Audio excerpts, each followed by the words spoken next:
এই যে কথাগুলো বলছি এগুলো যদি কারো কাছে ভালো না লাগে, কারো কাছে যদি মনে হয় আপনার কথা ইসলাম, আপনার কথায় দেশ চলবে না, আপনি কার কথা বলেন? আমিও বলি আমার কথায় দেশ চালানোর প্রয়োজন নাই।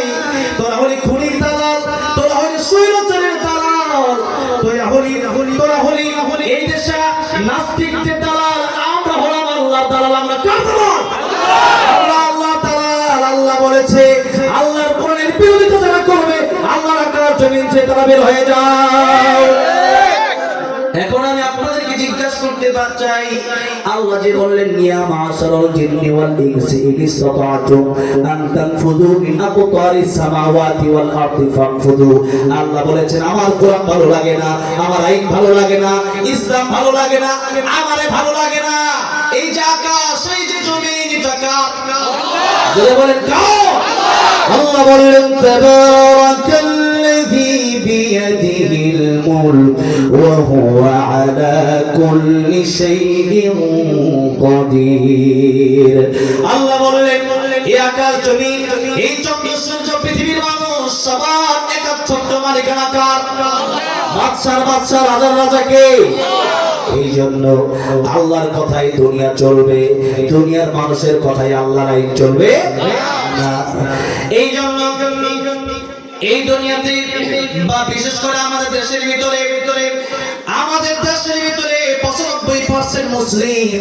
আমি বলি না তাতে হিন্দু নিরাপদে থাকবে, হিন্দু নিরাপদে থাকবে, তবে কোরআনের আইন যদি দেশে পাস হয়ে যায় তাহলে হিন্দুরা তেমন নিরাপদে থাকবে যেমনি ভাবে ডিমের ভিতরে কুসুম নিরাপদে থাকে। আল্লাহর কোরআনের আইন যদি বাস্তবায়ন হয়ে যায়, আল্লাহর কোরআনে আপনাদেরকে আমি বলবো, আপনারা যারা জানেন তারা জবাব দিবেন। আস-সারিকু ওয়াস-সারিকাতু ফাকতাউ আইদিয়াহুমা। আল্লাহর কোরআনে চোর চুরি করলে হাত কেটে দাও, এই আইনটা আল্লাহর কোরআনে আছে না নাই? ব্রিটিশের আইনে না থাকতে পারে, আমরা ব্রিটিশের আইন মানি না। কিন্তু এখন ক্ষমতায় যারা যাবে এরা যদি আইনটা সংসদে পাস না করে, এখন আমরা 2-4 মিলেও তো কিছু করতে পারবো না।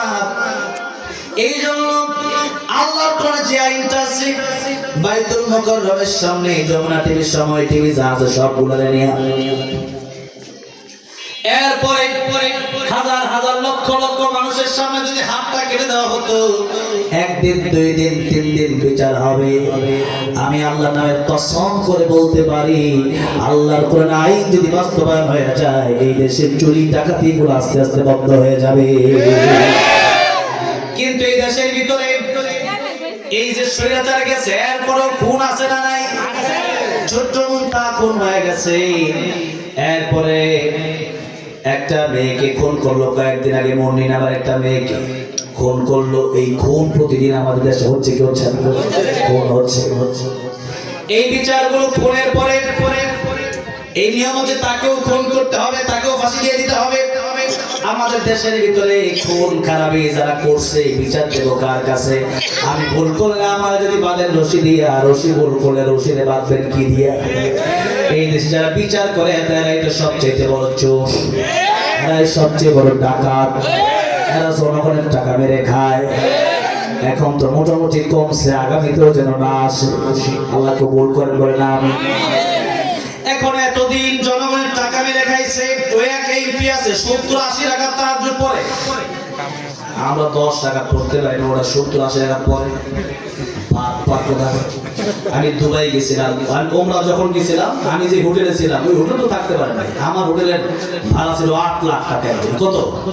মুলতাজিম গ্রুপের মালিক আমার নিয়ে গেছে, বিশ্ব যে হাবেছে তাদেরকে নিয়ে গেছে। সে পাশেরটা ছিল, ওই ছিল ওটার 12-3.5 লাখ, আমারটা ছিল 8 লাখ। এরপরে দুবাই গেলাম, সেখানে যাওয়ার পরে দেখলাম ফ্ল্যাট আর ফ্ল্যাট। আমরা ধরো যারা এটা কার 70-80 টাকা দিয়ে পড়ে এক ফ্ল্যাট, সব জনগণের টাকা। এই দেশের প্রায় এমপি মন্ত্রীরা এগুলো কোরআন পড়তে পারে না।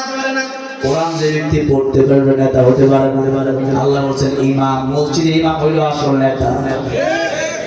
এখন ইমাম শব্দের অর্থ আপনারা জানেন না। কাবা শরীফের আব্দুল রহমান আস-সুদাইসি সব বিশ্বের বড় বড় প্রায় খালিদের পিছনে আমার নামাজ পড়ার সুযোগ আল্লাহ করে দিয়েছেন। আব্দুর রহমান আস-সুদাইসি সাহেবের দাম কত?